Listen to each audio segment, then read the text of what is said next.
Muchas gracias.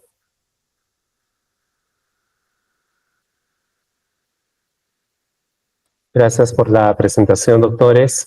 No sé si se me escucha bien. Perfecto. Bueno, una aclaración, no soy el jefe actual del Servicio de Medicina Interna, he sido el jefe pasado y estoy ahora muy contento de poder estar con ustedes, reconocido por la invitación y permitir que pueda participar en este evento tan significativo. Debo declarar que no tengo ningún conflicto de intereses respecto a este tema en particular, y el tema es el de inmunodeficiencias primarias. El objetivo de la charla es traer una aproximación acerca de las inmunodeficiencias primarias, una visión general, dado que es un tema sumamente complejo, extenso y a veces árido, con la intención de poder identificarlas y sobre todo darle oportunidad a nuestros pacientes a que puedan recibir tratamiento, lo que implica puedan cambiar de forma sustancial su calidad de vida. La definición clásica de inmunodeficiencias primarias es la que ustedes están viendo en pantalla. Alteraciones genéticas que afectan al sistema inmunológico y condicionan mayor susceptibilidad a infecciones. Y es cierto, cuando pensamos en inmunodeficiencias, pensamos en la posibilidad de infecciones. Hay algunos casos mediáticos, como el que pueden ver en imágenes. Corresponde a un niño, su nombre es David Vedder. Este niño nació en el año de 1971 en Estados Unidos y fue conocido como el niño burbuja. ¿Qué sucedió? Al nacer, ya los médicos sabían que este niño tendría un síndrome de inmunodeficiencia combinada severa. ¿Y cómo sabían esto? Porque su hermano había fallecido años antes exactamente con el mismo síndrome. ¿Y qué significaba? Que este niño no producía linfocitos T. Y por supuesto, eso condicionaba una alteración inmunológica importante. Y la mortalidad para este tipo de casos es 100% al primer año. ¿Qué optaron en ese momento? Optaron, apenas había nacido, ingresarlo a una cápsula con paredes de plástico. Y este niño vivió el resto del tiempo, hasta los 12 años, en una burbuja. Literalmente en una burbuja. Se alimentaba a través de unos dispositivos donde se introducían las manos, ya sean los cuidadores o los padres, con unos guantes esterilizados. Todo el material que ingresaba era completamente esterilizado. Inclusive llevó su educación a través de esta burbuja. Y en algún momento fue tan mediático que la NASA desarrolló un traje especial para que él por primera vez pudiera salir de la burbuja y conocer el mundo. ¿Qué sucedió a los 12 años? Se le ofreció la posibilidad de un trasplante de células madre, que parecía ser el tratamiento ideal para ese momento. Lamentablemente, hubieron complicaciones relacionadas y él falleció. Y tal como describen los medios, fue la primera vez en que en realidad la madre pudo estrechar directamente la mano de su hijo. Sin embargo, los trastornos genéticos del sistema inmune no solo se relacionan a la posibilidad de infecciones, y esto es lógico. Si nosotros recordamos, tenemos un sistema inmunológico innato, un sistema inmunológico específico, que trabajan de forma muy coordinada y de forma muy regulada, y cuyo objetivo es identificar antígenos extraños y antígenos propios. Por lo tanto, si hay una alteración inmunológica, la que sea, probablemente no solamente vayamos a ver manifestaciones derivadas de mayor posibilidad de infecciones, sino también la posibilidad de que aparezcan enfermedades autoinmunes, enfermedades autoinflamatorias y también cáncer. Por lo tanto, en la actualidad se ha cambiado el nombre y ya no se llaman inmunodeficiencias primarias. Se prefiere utilizar el término de errores congénitos de la inmunidad. ¿Y por qué? Porque este término abarca un espectro mucho más amplio de alteraciones que pueden ocurrir como consecuencia de alteraciones genéticas, valga la redundancia, en las células del sistema inmune. Así es que estos trastornos congénitos se relacionan a la posibilidad de infecciones, que probablemente serán la mayoría, pero también a la posibilidad de autoinmunidad, particularmente aquellas enfermedades autoinmunes que aparecen en niños muy pequeños. Y de hecho, esos son uno de los signos de alarma para poder sospechar en este tipo de problemas. Otros signos de alarma en cuanto a autoinmunidad que parecen ser muy interesantes es la aparición de anemia hemolítica autoinmune, la aparición de PTI o la asociación de ambas, síndrome de Evans, y más aún si este PTI es muy agresivo. Ese es un motivo para sospechar que de fondo pudiera haber un error congénito en la inmunidad.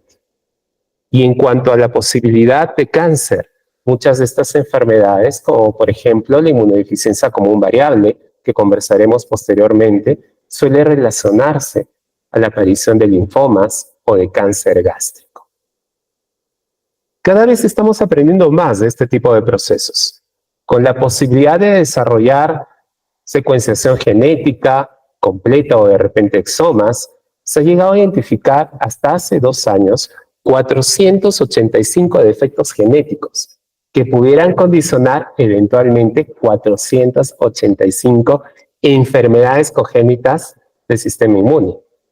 No se trata de traerles una lista enorme de enfermedades y desarrollar cada una de ellas, sino más bien, como fue el objetivo de la charla, realizar una aproximación acerca de este tema.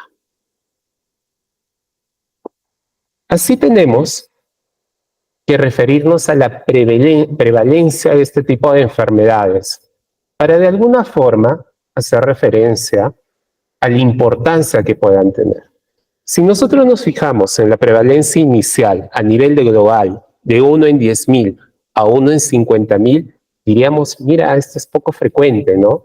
Realmente vale la pena estudiarlo, y más aún si vemos el reporte en el Perú del año del 2017, una prevalencia de 1 en 516.000. Nuestra población es de 34 millones, diría poquísimos casos, ¿no? Pero en realidad, ¿qué sucede? Lo que sucede es que gran número de casos no son diagnosticados. A nivel global, disponiendo de técnicas genéticas, sabemos al momento que la prevalencia es de 1 en 1.000 a 1 en 5.000, lo cual creo que tendríamos que tener en cuenta. Y si aplicamos esa prevalencia y tuviéramos la posibilidad de hacer diagnóstico tal como corresponde, al menos en Arequipa, deberíamos tener cerca de 200 casos con errores congénitos de la inmunidad. ¿Cuántos casos hemos identificado? No sé si tengan la experiencia de haber identificado algún caso de error congénito de la inmunidad. ¿Alguno de ustedes de pronto? Lo cierto es que sí los hay. Y muy a menudo son pacientes que consultan a uno y a otro especialista con infecciones recurrentes sin llegar a explicación al cuadro que realmente tienen de fondo. Existe una clasificación desarrollada por la Unión Internacional de Sociedades Inmunológicas. Son 10 tipos de errores congénitos de la inmunidad. Si ustedes se percatan, en la parte inferior hay una dirección web.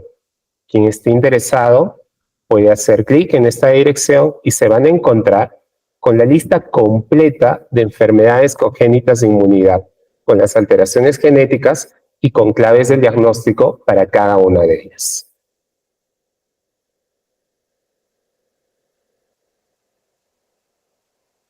Pero vayamos a algunos puntos que pudieran resultar prácticos para nuestra evaluación clínica.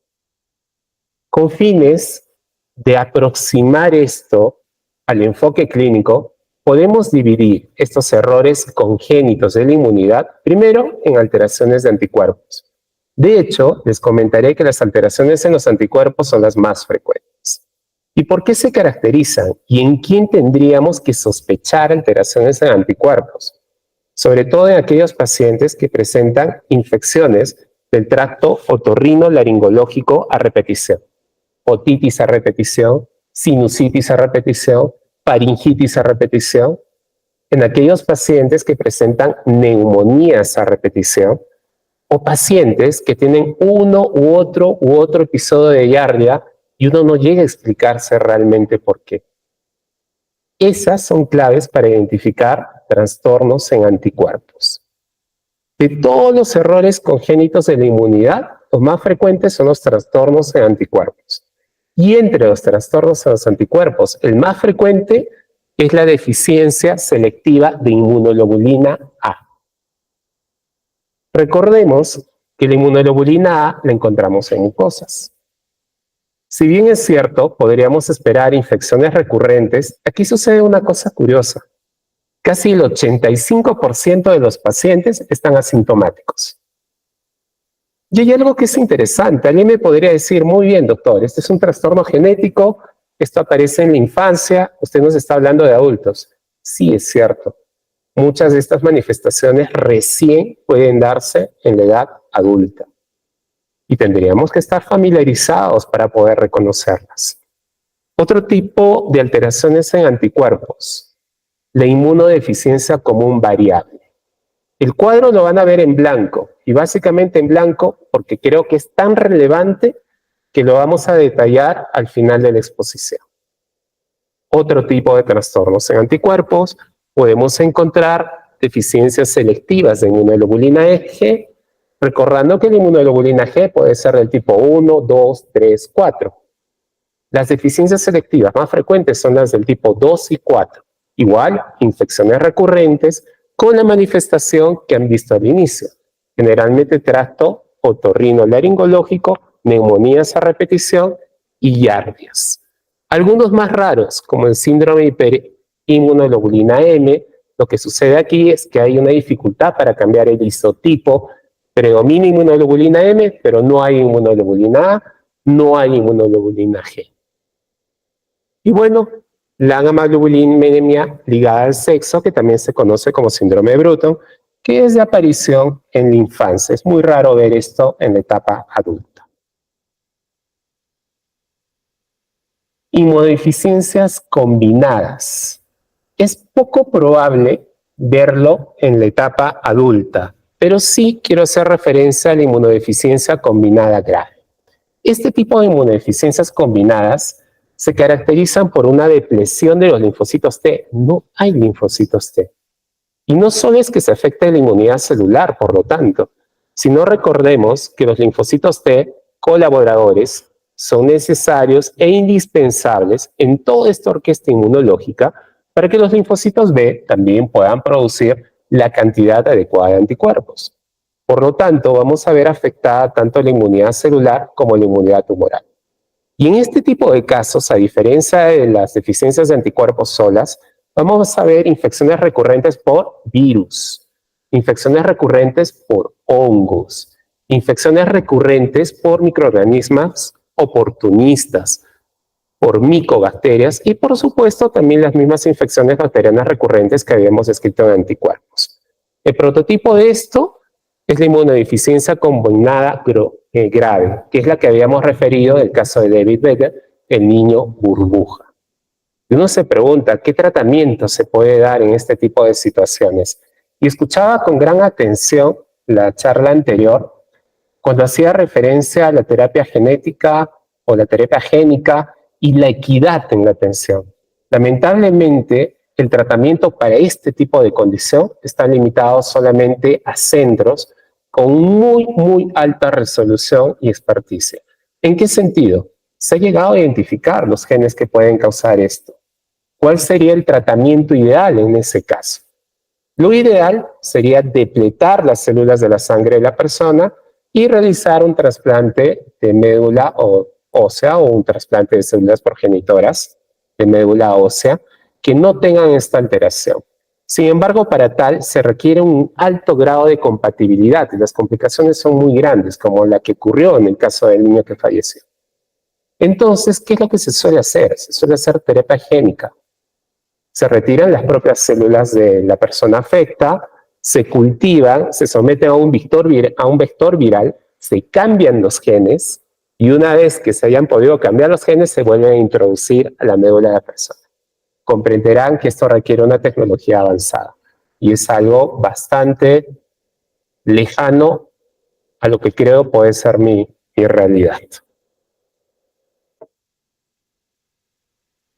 Defectos primarios de la función fagocítica generalmente se ven en la infancia. Es poco probable ver este tipo de efectos en la edad adulta y se caracteriza por infecciones por hongos y estafilococos coagulasa negativos, sobre todo epidermidis. Tienen mucha tendencia a exsedar. Son pacientes que abscedan, hacen abscesos en piel una y otra vez, y además presentan infecciones por estafilococo en otros órganos. Puede incluir hígado, riñones, huesos, por ejemplo. El tratamiento se hace con interferón gamma y también considerar la posibilidad de trasplante de progenitores de células hematopoyéticas. Desregulación inmune. Sí, estos defectos genéticos pueden condicionar este tipo de problemas. Hay dos cuadros que me parecen interesantes. Empecemos con el síndrome linfoproliferativo autoinmune, que es relativamente frecuente. Lo que sucede es que no solemos identificarlo. ¿Y por qué se caracteriza? Fundamentalmente por una apoptosis, una alteración en la apoptosis de los linfocitos. ¿Qué va a condicionar esto? Mayor linfoproliferación. Entonces, ¿qué vamos a encontrar en nuestros pacientes? Adenopatías persistentes, esplenomegalia, y muy a menudo son pacientes que tienen este tipo de características durante varios años y no hallamos a encontrar una explicación aparente para tal.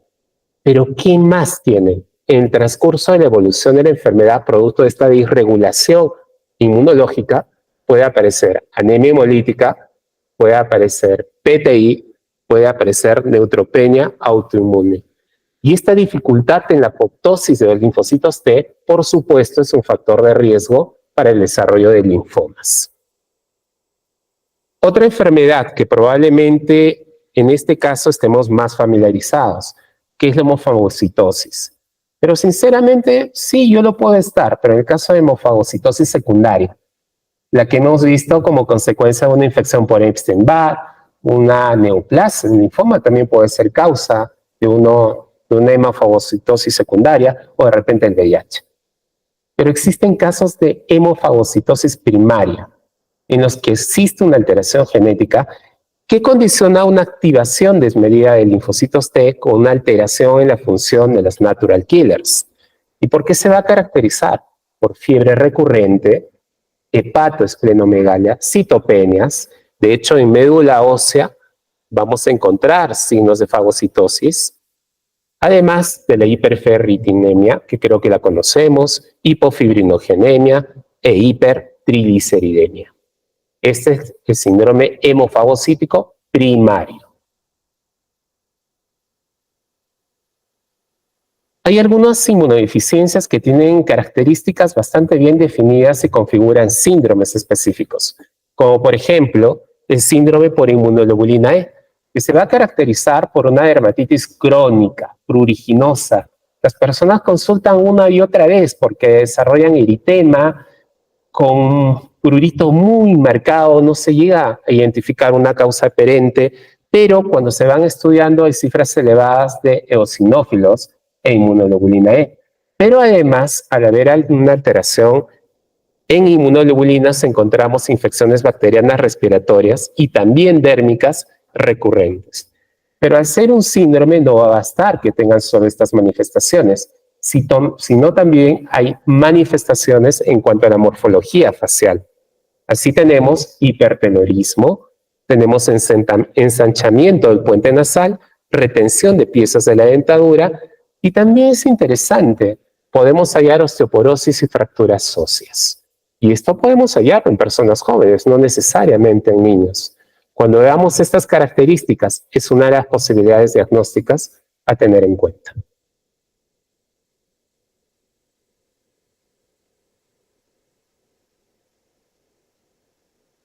Muy bien. ¿Qué sucede en nuestro país?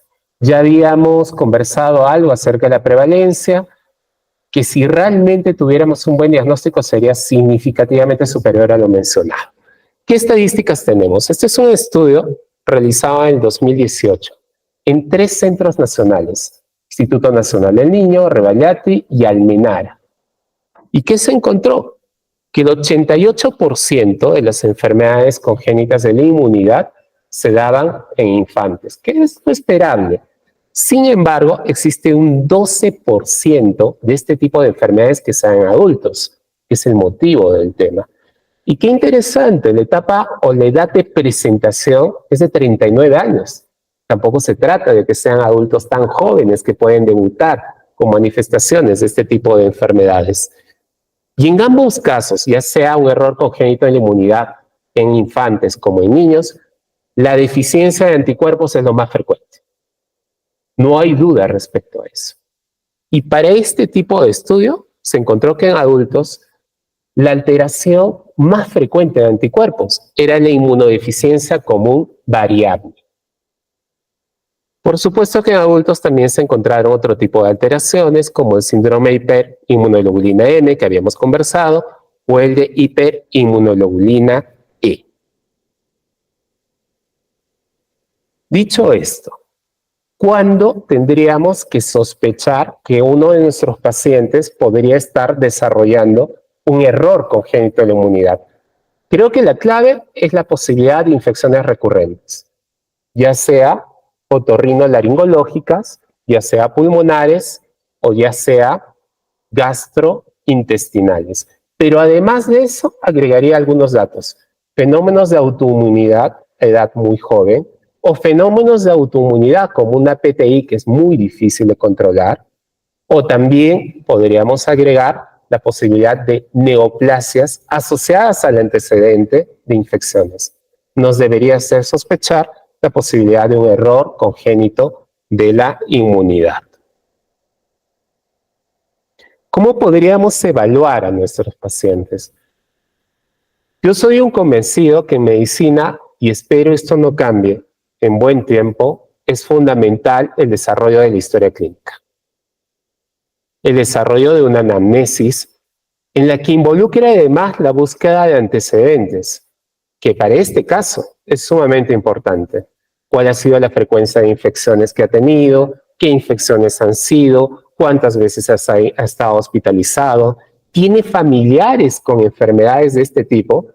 Porque muchas de ellas tienen componente hereditario de por medio. Y por supuesto, la historia en relación a la enfermedad actual, que probablemente sea un proceso infeccioso o un fenómeno autoinmune. El esquema básico va a iniciar con un hemograma. Hay alteraciones muy básicas en el hemograma que ya nos va a permitir predecir la posibilidad de un error innato en la inmunidad, como por ejemplo una depresión severa y exclusiva de linfocitos T. Podríamos pensar si se trata de un niño en la forma más grave, que es la inmunodeficiencia combinada severa. PCR sí nos va a ayudar a ver si hay un proceso infeccioso activo. Y yo incluiría el VIH, porque estamos hablando de inmunodeficiencias primarias, pero también hay que reconocer que existen inmunodeficiencias secundarias. De repente estamos familiarizados cuando hablamos de inmunodeficiencias secundarias con el VIH. Puede ocurrir una inmunodeficiencia secundaria después de un tratamiento con quimioterapia o en pacientes con malnutrición, por ejemplo. Y de hecho, antes de pensar en un cuadro primario, primero he tenido que excluir cualquiera de estas posibilidades secundarias. ¿Cuál sería el siguiente paso? Dosar inmunoglobulinas. Y esto es lógico. ¿Cuál es la causa o la enfermedad más frecuente? La deficiencia de inmunoglobulinas. Y de pronto las inmunoglobulinas podrían ser accesibles a ser dosadas, diría, en un número importante de centros hospitalarios. Podría todavía ser accesible a nuestros medios. Si pudiéramos, y la tecnología nos lo da, el siguiente paso sería dosar complemento, C3, C4, y una prueba que mide actividad de complemento como SH50. Aquellos centros donde se dispone de citometría a flujo sería el siguiente paso, porque nos va a permitir caracterizar el número de linfocitos B, el número de linfocitos T, subtipos de linfocitos T, ya sean CD4, ya sean CD8, además de caracterizar natural killers o inclusive periodos de maduración de cada uno de estos linfocitos. Ya para centros mucho más avanzados hay pruebas complejas en las que se hacen cultivos de linfocitos, respuestas frente a antígenos específicos, respuestas frente a vacunas. Y por supuesto, el siguiente paso son los paneles genéticos. Lamentablemente, hablo de donde laboro, nosotros no tenemos esta posibilidad. No sé si en algún lugar del país las instituciones públicas tengan gran libertad de desarrollar estudios de paneles genéticos. ¿Y qué es o a qué me refiero con un panel genético? No necesariamente a la secuenciación de todo un exoma, sino más bien ya es un panel diseñado con aquellos genes que nosotros sabemos están relacionados a enfermedades congénitas de la inmunidad. Al momento sabemos que son 485 de ellos. Eso reduce costos y también facilita el tiempo de respuesta. Muy bien, me gustaría traerles un caso clínico. Conversábamos que en Arequipa deberíamos tener estos problemas. Y lo cierto es que los tenemos. Se trata de un paciente atendido en una clínica particular, ya hace 8 años aproximadamente. El paciente, cuando acudió a evaluación, tenía 29 años de edad. Y él tenía antecedentes de asma bronquial. Ingresó por el servicio de emergencia, refiriendo solamente un día de tiempo de enfermedad. Y él mencionaba sensación de escalofríos, fiebre, además estaba con náuseas, vómitos, pero había un dolor que era muy característico, un dolor pleurítico izquierdo. Creo que ese dolor pleurítico izquierdo ya nos pudo orientar a cuál era el problema. Y es que seguimos evaluándolo. Aparentemente estaba estable, salvo elevación de la frecuencia cardíaca. No había signología pulmonar evidente, pero él sí se quejaba de un dolor pleurítico del lado izquierdo. Y al momento del examen nos llamó la atención encontrar hepatomegalia. El resto del examen no mostró mayores particularidades. Y hasta ese momento fuimos bastante inespecíficos con las presunciones. Un síndrome febril y una hepatomegalia. Necesitaba estudiarse. Vamos a los exámenes de laboratorio. El hemograma mostraba una leucocitosis, que era posible encontrarla en el curso de un paciente que nos decía escalofríos, nos decía que tenía fiebre, y al ser agudo, de repente la primera posibilidad era un problema infeccioso. La ecografía corroboró la hepatomegalia, y no solo hepatomegalia, sino también hepatoesplenomegalia. Y miren, las placas de tórax se informaron sin alteraciones. Y no solo se informaron, sino al momento de visualizarlas no se encontró ninguna alteración. Pero esto es relativamente frecuente y probablemente lo hayan visto en su experiencia. Hay situaciones en las que podemos encontrar alteraciones pleuroparenquimales o parenquimales pulmonares que no llegan a visualizarse en las placas de tórax y tenemos que hacer uso de imágenes más avanzadas como son la tomografía. Y de hecho, en la tomografía sí se encontró un proceso pleuroparenquimal en base izquierda.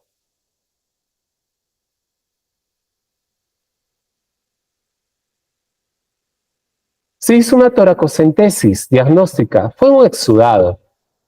Y durante todo este tiempo se aprovechó para tomar cultivos. Y tuvimos un resultado positivo. Encontramos un Streptococcus viridans.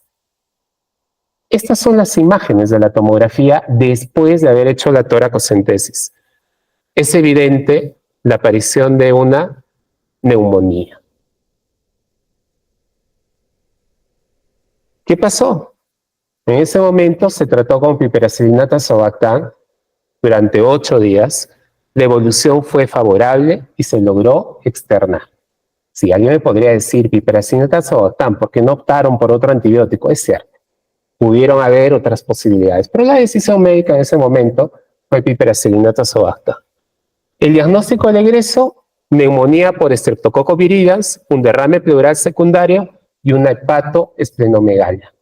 El punto que quedó hasta ese momento en el aire era la hepatoesplenomegalia. Se decidió seguir al paciente en el curso del tiempo. ¿Y qué sucedió? Los meses siguientes estuvo aparentemente tranquilo, tuvo una visita por emergencia por una faringitis aguda. 11 meses después, el mismo paciente reaparece. refiriendo un tiempo de enfermedad de 2 días, con síntomas muy similares a los que estamos discutiendo al momento. Escalofríos, fiebre y dolor pleurítico. Ya con el antecedente, ¿qué podíamos pensar? De repente, una nueva neumonía. Y de hecho, ya se percibía una alteración en el examen físico en el pulmón y otra vez en el lado izquierdo, 11 meses después. Se catalogó como un síndrome febril y una neumonía adquirida en la comunidad. La ecografía que seguía mostrando esplenomegalia persistente. No había cambiado. Y en la tomografía podíamos hallar nuevamente una neumonía, como están viendo en las imágenes, diferente a la que habíamos visualizado 11 meses previos, pero además un infiltrado mediastínico o retromediastínico. Muy bien. Ya tenemos 2 neumonías en un paciente joven en menos de un año. ¿Y ahora qué? ¿Cómo explicamos esto? ¿Será frecuente tener 2 neumonías de estas características en una persona relativamente joven que nos decía no tener mayores antecedentes de enfermedad salvo asma bronquial? Sí es posible, sobre todo si es que pensamos en una alteración en el sistema inmune. Y de hecho, el diagnóstico lo intentamos desarrollar. Y recordemos, a ver, yo pienso una alteración del sistema inmunológico. ¿Qué tendría que hacer? Primero, descartar causas secundarias. Una persona relativamente joven, ¿le pediría un VIH? Sí, se le pidió un VIH. El VIH fue no reactivo. Trataré de indagar algunas otras causas de inmunidad secundaria. Hay desnutrición, de repente hay una enteropatía perdedora de proteínas, de repente hay un nefrótico. No, no lo hay. ¿Recibe algún tratamiento inmunosupresor? Tampoco. ¿Qué tiene? ¿Qué tipo de trastorno de la inmunidad tiene? Secundario no parece ser. Busquemos los primarios. ¿Cuál era la causa más frecuente? La alteración en anticuerpos. ¿Qué es lo siguiente que hubiésemos tenido que pedir? Anticuerpos. Y estos son los resultados. Ojalá que se puedan visualizar. Si se dan cuenta, esos valores están significativamente disminuidos en relación a lo normal. Y esto fue tan llamativo que el laboratorio tuvo que llamarnos y preguntarnos, doctor, ¿qué ha pasado? ¿Es realmente la muestra de una persona? Porque es poco frecuente, es cierto, pero fíjense que es posible. Entonces se repitieron algunos días después. Exactamente igual, si no es más bajos. Tenemos una deficiencia tanto de inmunoglobulina G como de inmunoglobulina A e inmunoglobulina M. Para el lugar donde se estaba estudiando este paciente, se tenía la posibilidad de dosar complemento. No había ninguna alteración en el complemento. Y felizmente también se pudo hacer una citometría de flujo. Tampoco hubo alteraciones en linfocitos T, ya sea CD4, CD8 con relación conservada, en linfocitos B y en natural killers. ¿Qué encontramos básicamente? Una hipogamaglobulinemia. Entonces, podríamos decir que esta inmunodeficiencia que estaba condicionando 2 neumonías en menos de un año ¿podía ser secundaria a una hipogamaglobulinemia? Claro que sí. Pero podíamos ser un poco más específicos y de repente catalogarla de una enfermedad definida. Yo creo que sí. Y acá venía el dato del hepatoesplenomegalia.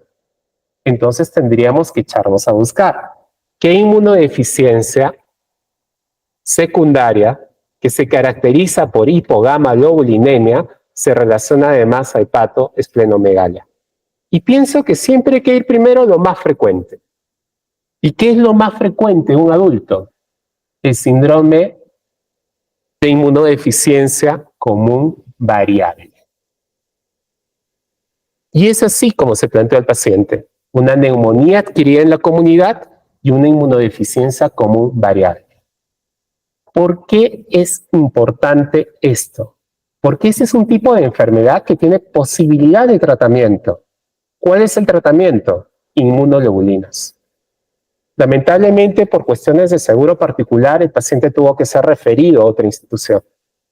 Y él viene recibiendo mensualmente inmunoglobulinas. Y con ello su calidad de vida ha mejorado significativamente. No ha vuelto a tener procesos neumónicos. Sí tuvo un COVID, que requirió hospitalización en clínica particular, pero felizmente ese COVID en particular no llegó hacia circunstancias fatales.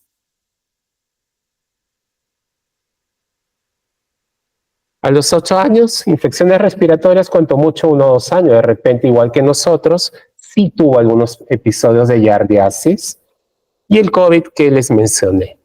Continúa recibiendo inmunoglobulina. Y finalmente, ¿qué es esta inmunodeficiencia común variable? La inmunodeficiencia común variable es la forma más común de error congénito de la inmunidad en un adulto. ¿Y por qué se caracteriza fundamentalmente? Porque hay una alteración que los linfocitos B se transformen o se desarrolle en células plasmáticas, que recordemos es la forma activa en la que se producen anticuerpos. Sí hay linfocitos B, de hecho vamos a dosarlos y los vamos a encontrar en valores normales. El inconveniente es que estos linfocitos B no van a producir anticuerpos. Y esto se debe a múltiples defectos genéticos. Por eso es tan difícil tratar de relacionarlos y encontrar inclusive un patrón de herencia. Y de hecho, en un 95% de los casos no hay antecedentes familiares. ¿Por qué se caracteriza la inmunodeficiencia común variable?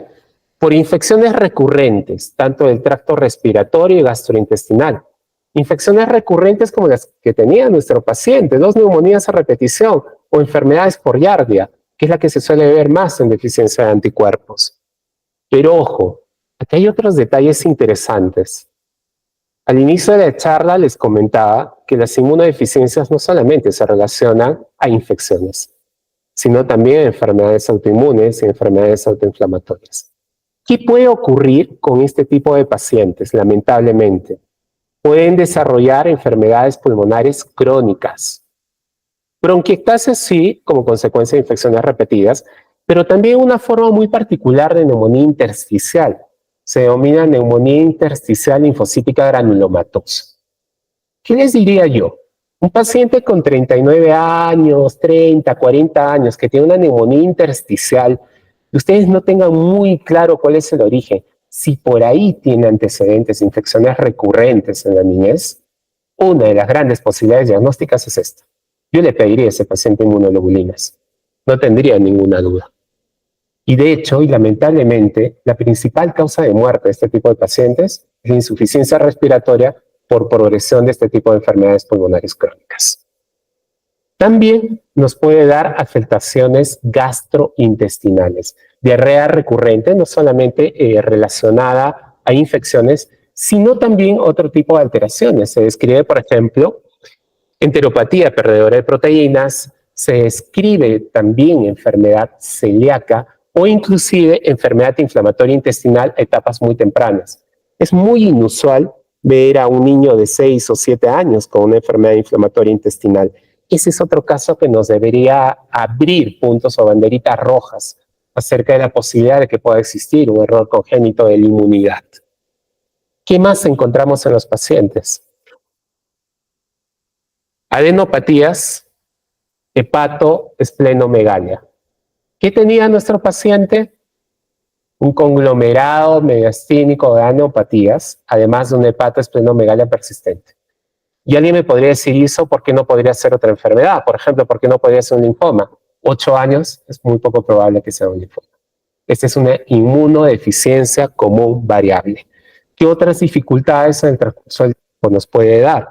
A nivel hepático, un tipo de inflamación que se denomina hiperplasia regenerativa nodular. Se desconoce el origen, pero condiciona colestasis anistérica y desarrolla hipertensión portal. También se asocia a enfermedades autoinmunes, nuevamente, anemia hemolítica, PTI, de posibilidad de Evans, además asocia artritis reumatoide, anemia perniciosa, vitíligo, y en cuanto a neoplasias, linfoma no Hodgkin y cáncer gástrico. El diagnóstico no es muy complicado. Básicamente, medir inmunoglobulinas. La G está significativamente baja y la mayoría de veces también lo estarán la M y la A, como es el caso de nuestro paciente. Excluir inmunodeficiencias secundarias, que lo podemos hacer clínicamente. Y este último punto que no lo desarrollamos, que es la respuesta deficiente o nula a las vacunas, que consiste en medir anticuerpos antes y después de vacunación, específicamente con vacunas que contienen polisacáridos, como puede ser neumococo, o derivados proteicos, como puede ser DPT. Pero no es una condición indispensable para llegar al diagnóstico de esta enfermedad. Y el tratamiento se realiza con inmunoglobulinas.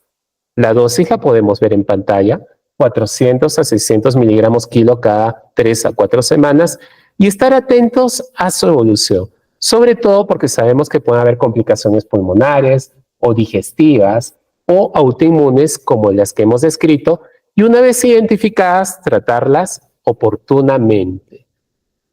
El pronóstico es muy variable porque hay gran variabilidad clínica también en la presentación, pero en líneas generales se describe una sobrevida hasta los 44 a 42 años. Y lamentablemente la principal causa de muerte es la insuficiencia respiratoria. Otras causas, neoplasias linfoides, y tendría que decirles que los niveles más bajos de inmunoglobulina G son los que se asocian a peor pronóstico. Para terminar, las conclusiones. Nuevamente, estas enfermedades congénitas de la inmunidad se suelen manifestar frecuentemente como infecciones, pero no son las únicas manifestaciones. Atentos a fenómenos autoinmunes, por ejemplo. Tanto en niños como en adultos, las alteraciones en las inmunoglobulinas son las más frecuentes. Ya se habrán dado cuenta que no son exclusivas en la infancia y están en nuestro medio. Solo tener los ojos y el tener la atención para poder identificarlas. En el adulto, ¿cuál es la forma más frecuente? La inmunodeficiencia común variable. Y como en el caso de nuestro paciente, el tratamiento con inmunoglobulina para esta enfermedad en particular puede mejorar significativamente la calidad de vida. Y les dejo con esta frase. Yo sé que son enfermedades poco frecuentes, diríamos hasta cierto punto raras, pero no se diagnostica lo que no se piensa y no se piensa aquello que no se conoce. Ahora estamos recordando estas enfermedades a fin podamos conocerlas mejor. Muchas gracias.